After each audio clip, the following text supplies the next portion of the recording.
moja kati ya sababu zinazomfanya mwanamke anakosa kupata ujauzito.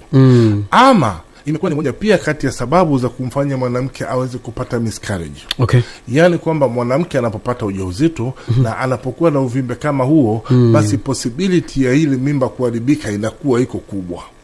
Ama akose kupata ujauzito kabisa. Kwa hivyo imekuwa ni moja kati ya sababu zinazowafanya wakina mama kutokupata ujauzito ama kupata miscarriages. Okay. Uvimbe huu kama nilivyosema huwa uko ndani ama nje ya kizazi, na ni uvimbe ambao huwa unaendelea kukua muda baada ya muda.